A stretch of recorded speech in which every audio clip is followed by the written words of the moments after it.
Soyons fortifiés par ses paroles, encouragés. Asseyons-nous dans sa présence. Alléluia. Alléluia.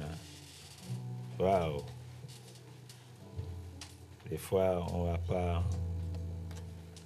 On a envie de continuer. Dieu est un bon Dieu. Amen. Merci les chantes. Que Dieu vous bénisse. Alléluia. Bonjour à toutes les personnes qui sont connectées sur notre plateforme Facebook et YouTube. Nous vous accueillons ce dimanche à notre église Ciel. Et nous vous remercions pour votre participation dimanche après dimanche. Et c'est vraiment un privilège de vous avoir et nous vous encourageons pour votre fidélité. Ce matin, j'aimerais nous parler d'un thème. Et je pense qu'il est revenu dans beaucoup de choses qui ont été dites. Dieu vraiment nous surprend par son esprit. Et le thème de ce dimanche, c'est « Celui qui m'a envoyé est avec moi ». C'est une méditation c'est un texte, c'est un titre que j'ai tiré du chapitre 4 de l'évangile de Jean, le verset 29. C'est le Seigneur Jésus qui parle. « Celui qui m'a envoyé est avec moi ».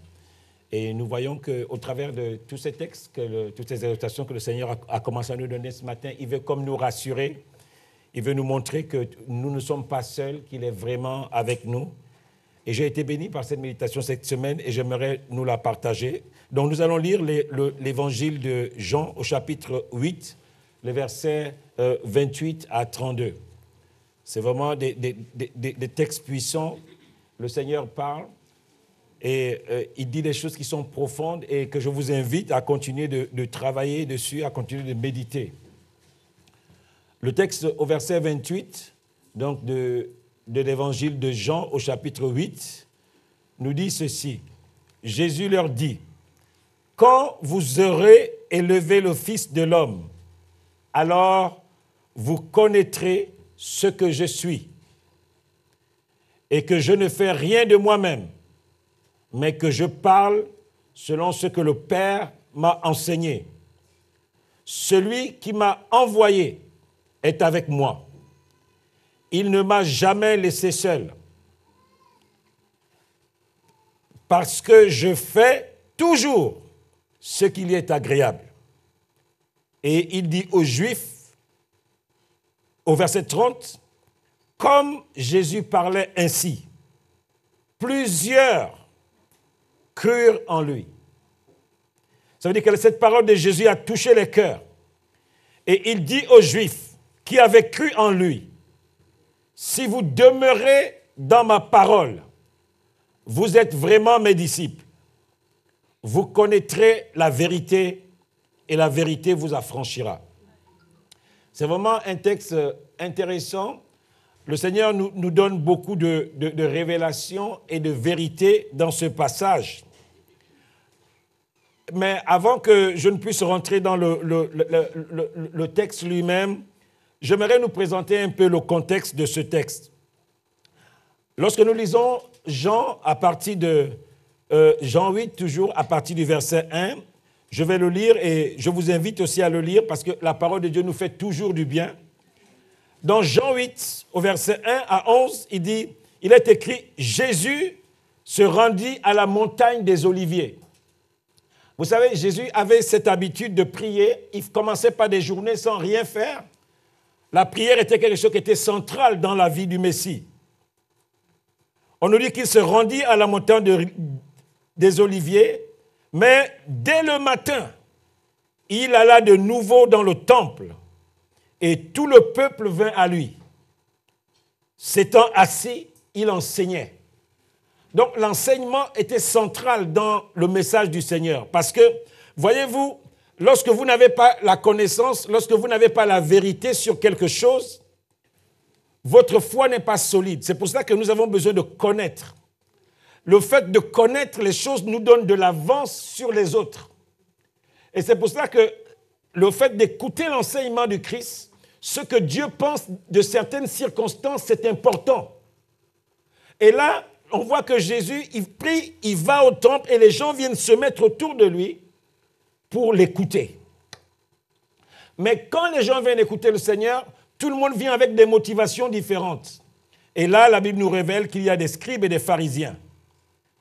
Pendant que Jésus enseigne le peuple sur les vérités éternelles, eux, ils amènent une femme qui a été surprise en flagrant délit d'adultère. En flagrant délit d'adultère.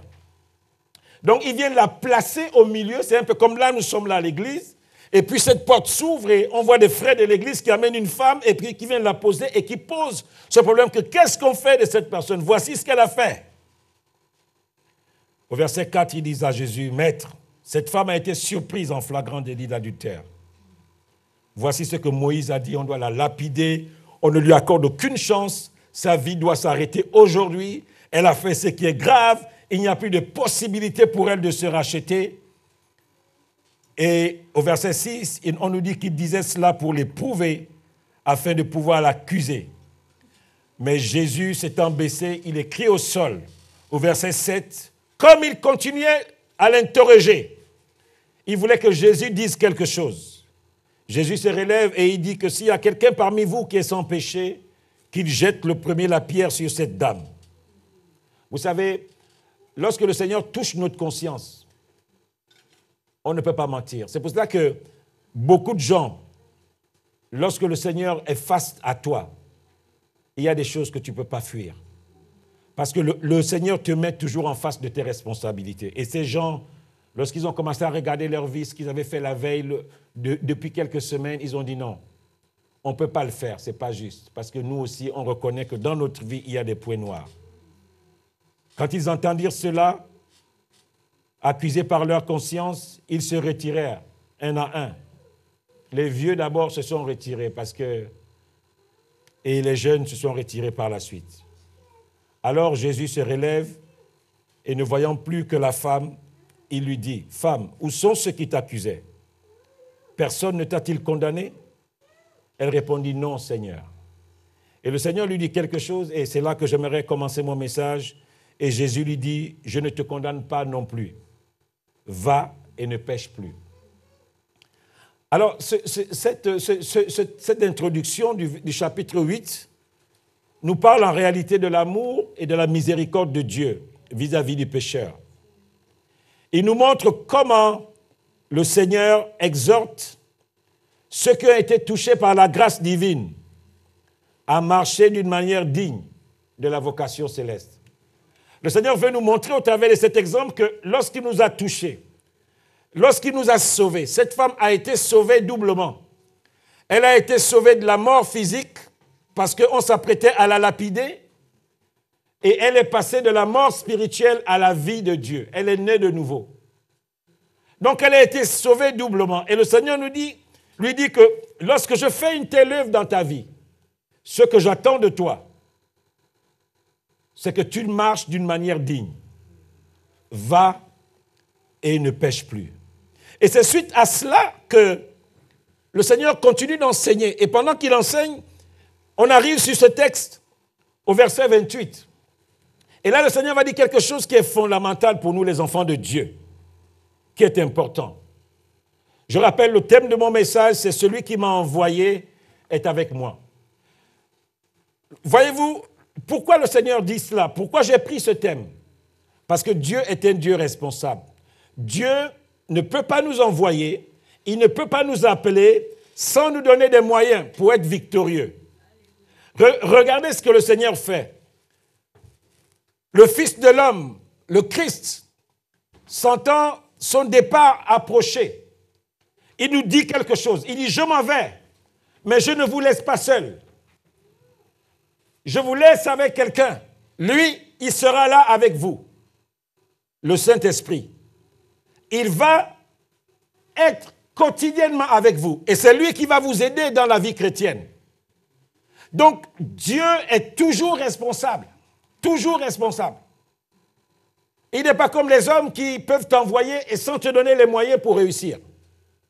Nous le voyons souvent, on te jette comme ça et puis tu dois te battre tout seul pour t'en sortir.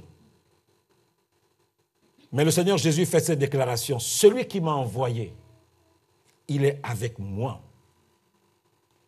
La question qui se pose, c'est que lorsque tu t'engages dans une œuvre, lorsque tu t'engages dans quelque chose, qui t'a envoyé? C'est la question que tu dois te poser. Parce que si tu ne réponds pas à cette question que qui m'a envoyé, tu n'auras pas la force de continuer. C'est pour ça que vous voyez que beaucoup de personnes commencent des choses. Mais comme ils ne savent pas qui est à l'origine de ce qu'ils ont commencé, ils abandonnent en chemin.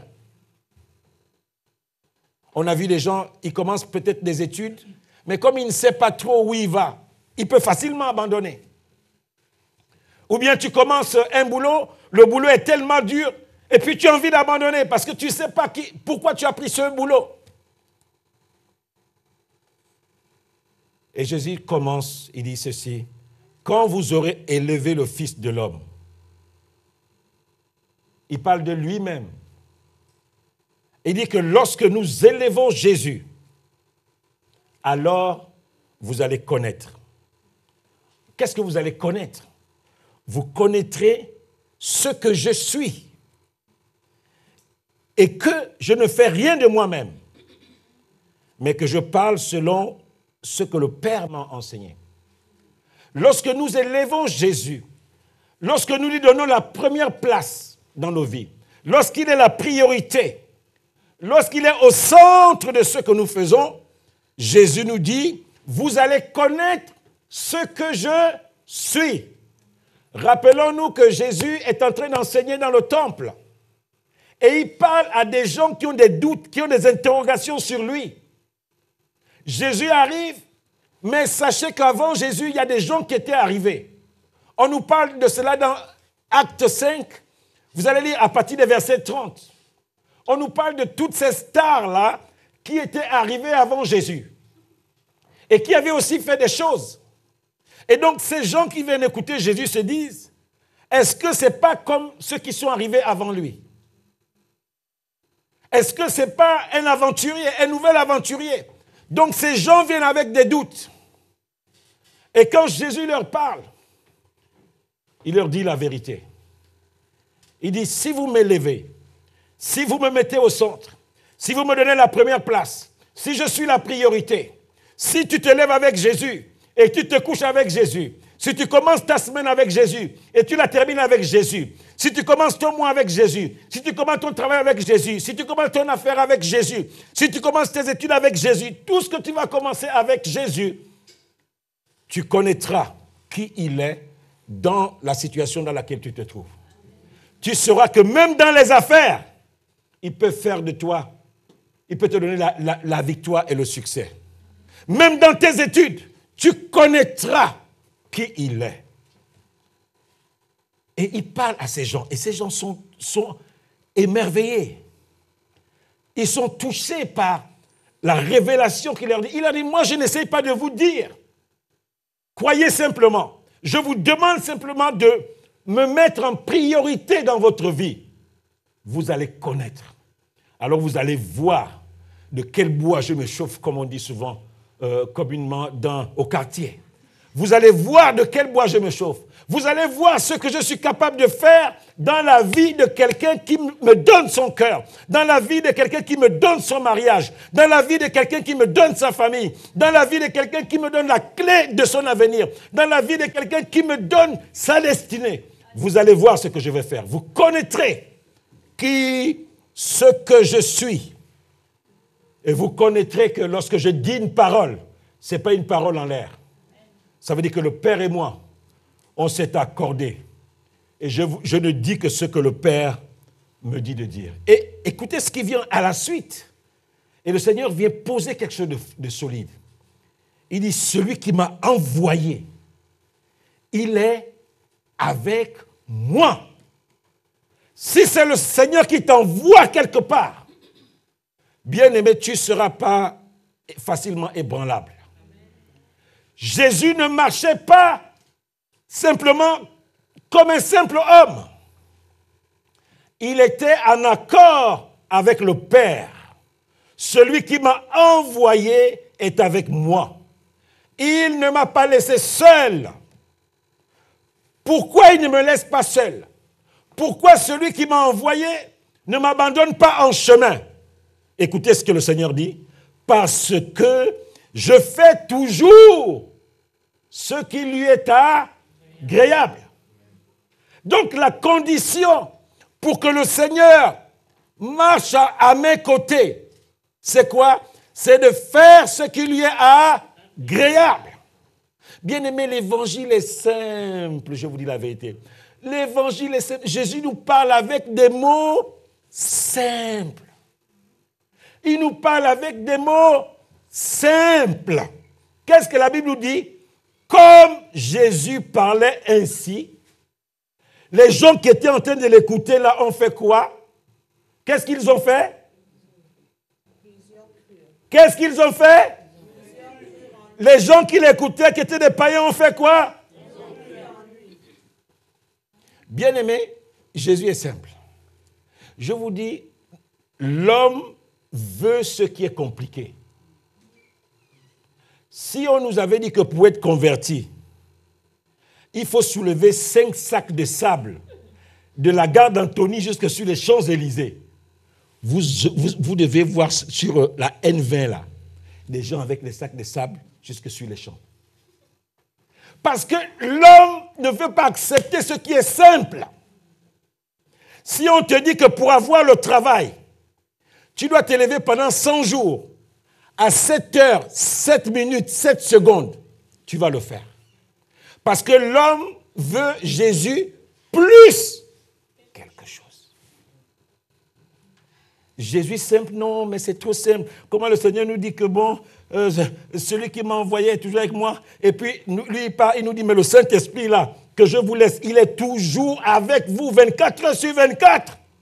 Mais pourquoi des fois je suis en difficulté? Le Seigneur nous dit, il ne me laisse pas seul parce que je fais toujours ce qui lui est agréable. Donc, ma bagarre, mon combat, c'est quoi? C'est de placer le Seigneur au centre de mes préoccupations. C'est tout. C'est pour ça que je vous dis toujours que quand tu mouilles le maillot pour le Seigneur, il ne peut pas te laisser, il ne peut pas t'abandonner. Ce n'est qu'une question de temps. Et si tu as le sentiment qu'il t'abandonne, c'est qu'il y a quelque chose qu'il est en train de te dire. Il y a quelque chose qu'il veut t'enseigner. Il y a quelque chose. Écoutez ce qui continue. Comme Jésus parlait ainsi, plusieurs crurent en lui. Et il dit aux Juifs qui avaient cru en lui. Le Seigneur, lorsqu'il réalise que nous lui accordons notre attention, il va plus loin avec nous. Vous savez, tant qu'on est comme ça en foule, le Seigneur libère des choses. Mais quand il se rend compte que dans cette foule, il y a des gens qui se démarquent, il y a des gens qui décident de prendre la parole et de s'engager, de prendre les responsabilités, le Seigneur va plus en profondeur. Écoutez ce que le Seigneur dit. Il dit aux Juifs qui avaient cru en lui, si vous demeurez dans ma parole, vous êtes mes disciples. C'est Jésus qui nous proclame disciples.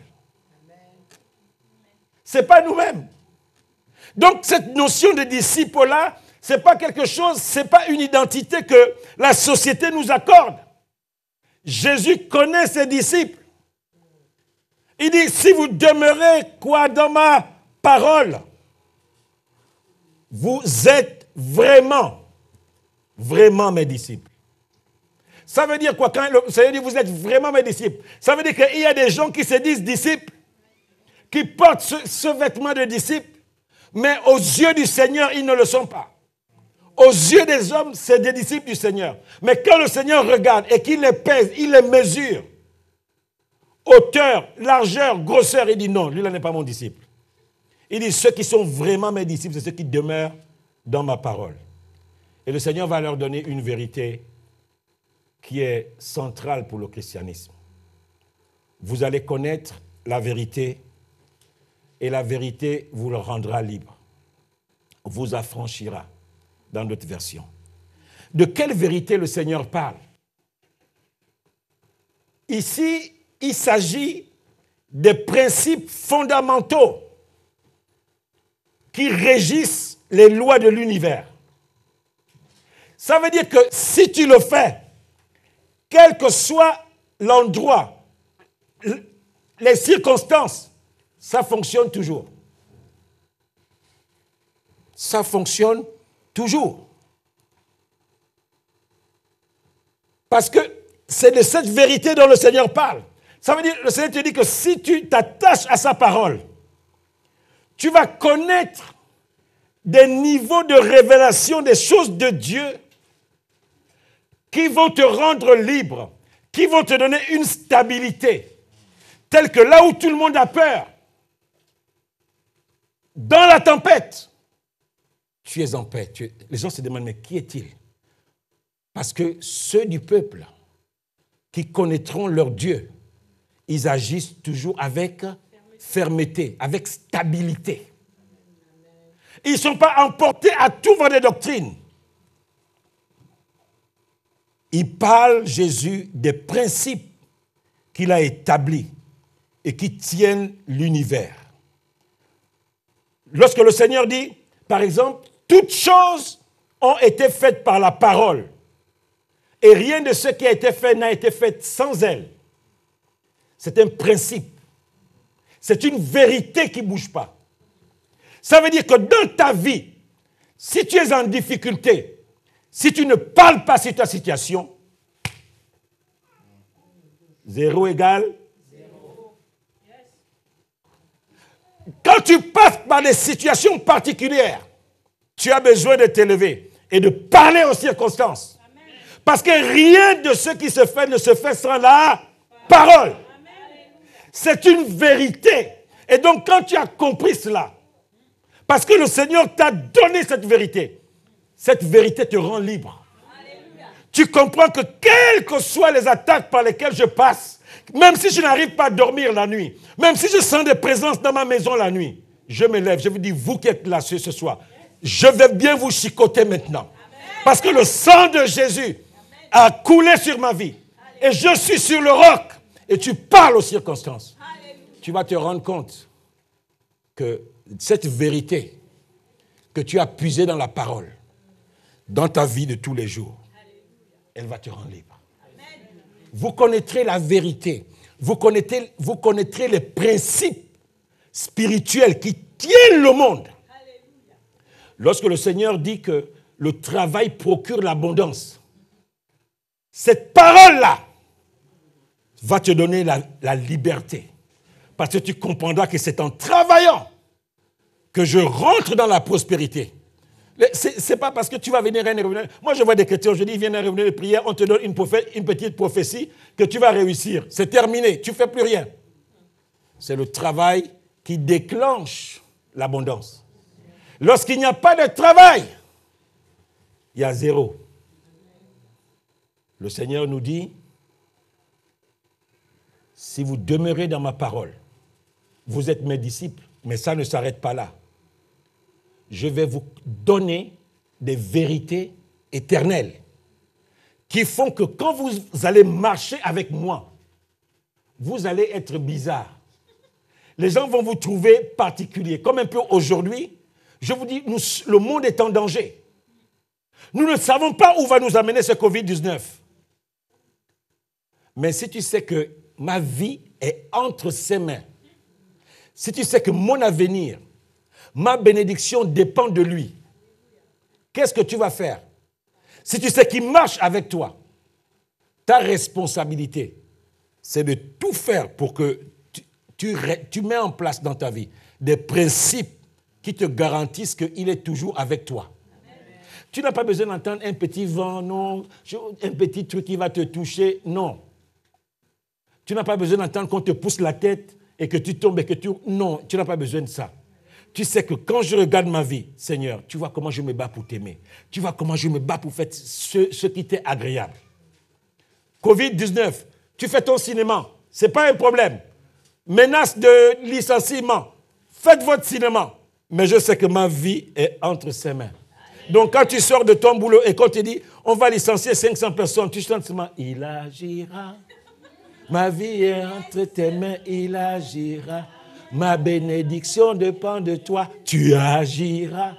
Pourquoi? Parce que tu connais ton Dieu. Parce que tu sais que non, Seigneur, quand je me regarde, quand je vois combien de fois je me mouille pour toi, mon avenir est assuré. Mon avenir est assuré en Christ. Vous allez connaître la vérité. Mais cela passe par celui qui m'a envoyé est avec moi. Parce que je fais toujours ce qui lui est agréable. Il est là. J'ai peut-être mal fait, mais qu'est-ce qui est agréable à Dieu? Celui qui avoue ses péchés et les délaisse. Obtient quoi? Miséricorde. Donc, en fait, tu es toujours agréable à Dieu. Tu as péché, mais tu sais que pour te reconnecter rapidement, Seigneur, vraiment ce que j'ai fait là, pardonne-moi. Vraiment, vraiment. Et puis, tac, la connexion se refait et tu repars en scène. La vie chrétienne, c'est un combat. Tu prends des coups parce que tu n'as pas été sage dans une situation. Tu vas prendre des coups et tu vas pleurer au pied du Seigneur. Et tout de suite, la relation se reconnecte. Oh mon fils, quand j'ai vu les coups que tu as pris, tu as reçu des gros punchs. Mais là, reviens. Le Seigneur te lave, il te nettoie. Il dit à cette femme, où sont les gens qui t'accusaient? Où sont-ils? La femme dit, mais je ne sais pas où ils sont partis. Jésus dit, moi je ne t'accuse pas non plus. Parce que quand je vois ton attitude, quand je vois combien de fois tu es resté attaché à moi, je te dis, va. Mais si tu veux marcher avec l'assurance que je suis à tes côtés, ne pêche plus. Ça veut dire quoi? Cette femme était quoi? On ne peut pas dire qu'elle était prostituée, on ne peut pas s'avancer à le dire, mais on sait qu'on l'a attrapée dans une situation compliquée. C'est tout ce qu'on sait. Et cette situation-là fait qu'elle était dans l'illégalité quand on la pince. Elle est dans l'illégalité. Et c'est cette illégalité-là qui fait qu'elle n'a pas la force de se défendre. C'est cette illégalité-là qui fait que les gens pouvaient lui dire que comme tu es dans l'illégalité, on t'a pincé en plein truc. On te prend, on va t'amener devant Jésus. Et on va voir un peu ce Jésus, ce qu'il va te dire. Mais comme c'est un Dieu, Jésus, vous savez, il nous relance toujours. Il a une plateforme d'atterrissage. Quand tu viens t'écraser dessus, il te nettoie, il te lave, il remet les boulons. Clac! Il te relance, il te remet en scène. Cette femme a dû se poser des questions. Et vous savez, pendant que ces gens-là font tous ces cinémas-là, il y a d'autres juifs qui, eux, ils cherchent Dieu. Et puis, quand Jésus a fini de parler, ils disent non. Ils lèvent la main. Ils disent que moi, j'ai envie de te connaître ce Dieu-là. Et c'est à ces gens-là que le Seigneur donne ses principes éternels. Quand tu connais la vérité te donne la stabilité. Quand on dit que tu es libre, elle te donne la stabilité. Parce que la parole est au centre. C'est pour ça que Jésus dit, demeurez dans ma parole. Je vous dis, si vous commencez à apprendre Jésus simplement, vous allez vivre différemment. Vous allez vivre différemment. Vous savez, il y a un chant qu'on chantait. Les choses de ce monde me décevront, mais Jésus est fidèle. Alléluia, Jésus est fidèle. Jésus est fidèle. Les choses de ce monde me décevront, mais Jésus est fidèle. Ça veut dire que lorsqu'on s'attache au Seigneur, vous savez que le Seigneur ne fait pas des bricoles. C'est quoi des bricoles? Les bricoles, c'est des styles de trucs, bon, va acheter 3 bouteilles d'eau, bois-les d'un coup, et tu verras comment le Seigneur va agir. Ça, c'est des bricoles. Parce que quand Dieu te demande de le faire, il met toujours quelque chose de condition. Il n'y a pas de bénédiction dans la sainteté. Dieu ne peut pas, par exemple, nous bénir dans le désordre. Ça veut dire que tu vis dans le désordre, et puis Dieu te dit que voici, je t'ouvre des... Non, tu as besoin, Dieu va toujours te montrer ton état au moment où tu le rencontres, et quand il te montre ton état, c'est toi-même qui vas te dire que non, je ne peux pas continuer avec cet homme-là dans l'état où je suis. J'ai besoin de prendre un petit bain spirituel. J'ai besoin de comprendre qu'il faut que je sois plus ou moins clean.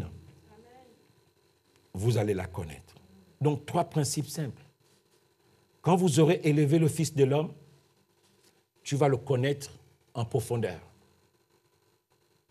Et quand tu vas le connaître, tu vas réaliser le principe selon lequel il est avec toi. Ce n'est pas parce que tu vas passer par des moments difficiles que tu vas commencer à remettre Dieu en cause. Tu sais que le Saint-Esprit est là parce que Jésus est responsable. De la même façon que quand le Père l'a envoyé, il a dit que je ne suis pas quoi? Seul. Celui qui m'a envoyé est quoi? Est avec moi. Lui aussi, pendant qu'il part et qu'il nous a choisis, il nous a choisis pour porter du fruit. Et pour porter du fruit, il a dit que non, je ne vous laisse pas seul, je m'en vais. Je vous laisse quelqu'un. Jean 15, 26. Le Saint-Esprit, lui, il va vous aider, il va vous accompagner dans la vie de tous les jours.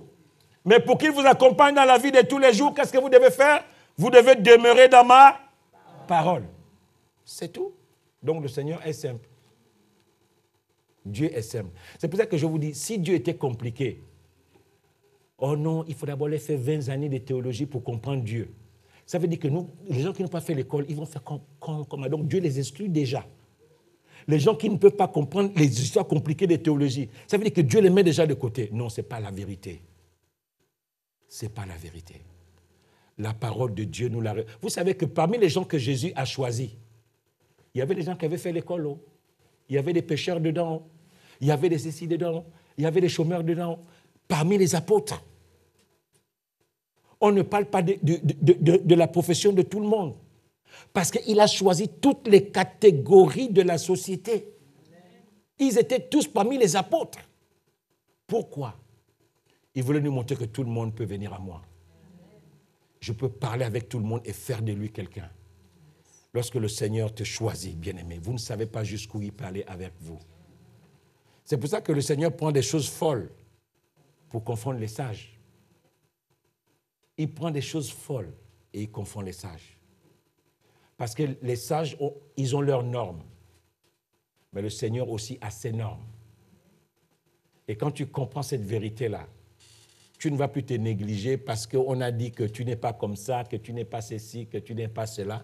Quand tu comprends que c'est Dieu qui élève et qui rabaisse, quand tu comprends ces vérités-là, ça c'est des principes que Dieu a établis. Quand tu comprends ça, tu ne peux plus regarder à la qualité de ta vie pour te dire non, moi, non, le Seigneur ne peut pas m'utiliser. Le Seigneur peut t'utiliser. J'aimerais qu'on ferme nos yeux maintenant et que l'on prie. Cette parole m'a fait beaucoup de bien cette semaine et je voulais vraiment la partager avec vous. Parce que Dieu est simple. C'est vraiment ce que je veux nous dire ce matin. Dieu est simple. Il va te dire des choses simplement. Il va te parler avec des mots simples. La Bible déclare que les Juifs qui étaient là, pourtant les Juifs étaient des religieux. Ils étaient là. Jésus a dit simplement des petites paroles simples. Ils ont donné leur cœur à Jésus. Et comme ils ont donné leur cœur à Jésus, Jésus est allé encore plus en profondeur avec eux. Et quand vous lisez tout ce verset, tout ce chapitre 8, le Seigneur va continuer de leur donner des vérités. Toutes ces personnes qui étaient venues écouter Jésus païen, ils sont retournés sauvés. Ils sont retournés transformés. Ceux qui étaient venus l'écouter avec des mauvaises motivations, ils ont fui. Parce qu'ils ont amené à Jésus. Ils ont tendu des pièges à Jésus. Et cette femme, elle est restée là jusqu'à la fin. Elle a pu mesurer la dimension de grâce qui était dans la vie de Jésus. À toi qui as peut-être des interrogations, tu te dis, Seigneur, vraiment, depuis que je t'ai accepté, regarde comment je trime. Le Seigneur nous a donné des points. Je ne sais pas sur quel point le Seigneur veut t'arrêter ce matin. Peut-être que quand tu regardes ta vie, tu te dis que ce n'est pas encore ça. Il y a trop de choses qu'il faut nettoyer. Mais le Seigneur te dit que tu n'es pas seul dans ce combat. Si tu as essayé par toi-même, par tes efforts, tu n'as pas réussi. Il te dit que tu n'es pas seul. Le Saint-Esprit est à tes côtés. Parle au Saint-Esprit. Dis-lui, Saint-Esprit, j'ai appris que je ne suis pas seul, que tu es à mes côtés. Je veux vraiment me débarrasser de cette situation qui fait que j'ai honte quand je m'approche de toi. Viens m'aider. Et tu verras comment le Seigneur va te surprendre. Peut-être que toi, c'est la parole. Tu ne demeures vraiment pas dans la parole de Dieu. Tu mets ta confiance peut-être dans ton argent, dans ton travail, dans tes assurances et tu te dis, bon, coronavirus ou pas, moi je suis sûr que je travaille dans une grande société. Je suis sûr qu'on ne va pas licencier les gens. Je suis sûr que non. Et puis, d'ailleurs, ma femme travaille, moi je travaille. Donc, on est en sécurité. Le Seigneur Jésus t'encourage. Il dit, demeure dans sa parole. Le Seigneur Jésus te dit que ta sécurité, ce n'est pas dans tes assurances, ce n'est pas dans les biens de ta famille, ce n'est pas dans ce que tu as aujourd'hui. Si tu demeures dans la parole de Dieu, tu peux s'aimer dans le désert et tu vas récolter au centuple. Tu vas faire des choses bizarres et tu vas porter du fruit.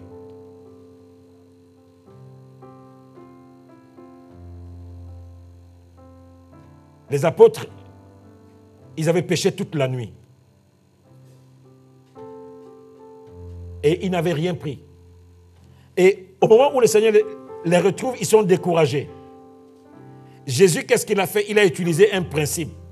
Il a parlé à la mer.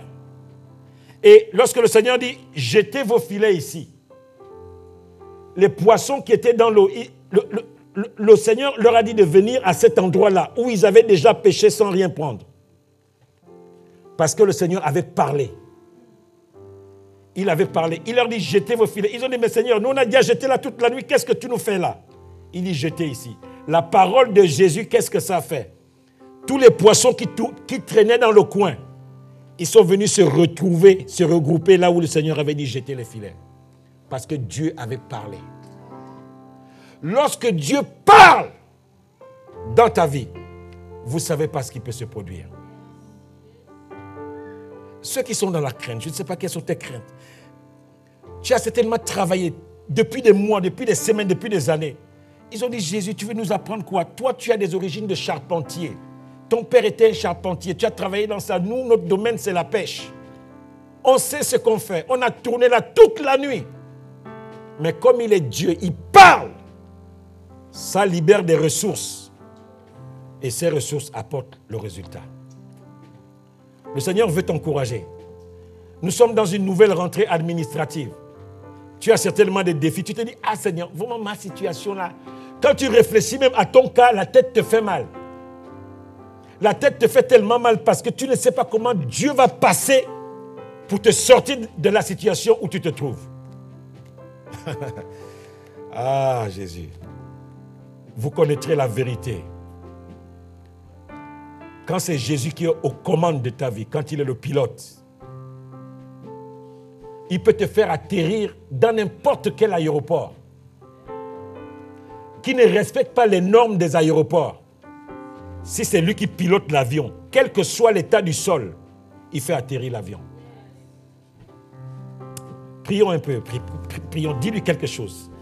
Éternel des armées, je te bénis ce matin. J'aimerais moi-même aussi venir à toi avec mes craintes. Tu connais, Seigneur, les situations qui me font pleurer, les situations qui, lorsque je les regarde, Seigneur, je pleure, je crie à toi, je n'ai pas de solution. Et ce matin, oh Dieu de gloire, je viens à toi avec mes frères. Tu as dit là où 2 ou 3 s'accordent, si nous nous accordons en ton nom, Seigneur, tu ouvres les portes. Tu es au milieu de nous. Et ce soir, ce matin, nous nous accordons en ton nom. Et nous savons que tu es au milieu de nous ce matin. Seigneur, nous voulons te recevoir simplement ce matin. Nous n'avons pas besoin de sentir un toucher, ni un vent qui souffle. Nous voulons te recevoir simplement. Seigneur, accorde-nous ton attention ce matin. Saint-Esprit de Dieu, Saint-Esprit de Dieu, nous voulons réaliser que nous ne sommes pas seuls. Tu n'es pas seul. Tu n'es pas seul. Celui qui t'a choisi est avec toi. Il dit qu'il t'a choisi pour que tu portes du fruit et que ton fruit ne tombe pas, que ton fruit demeure. Tu n'es pas seul. Tu n'es pas seul. Celui qui t'a appelé, il est avec toi. Il est avec toi par son esprit. Alléluia. Reprenons ce chant, ne t'inquiète de rien.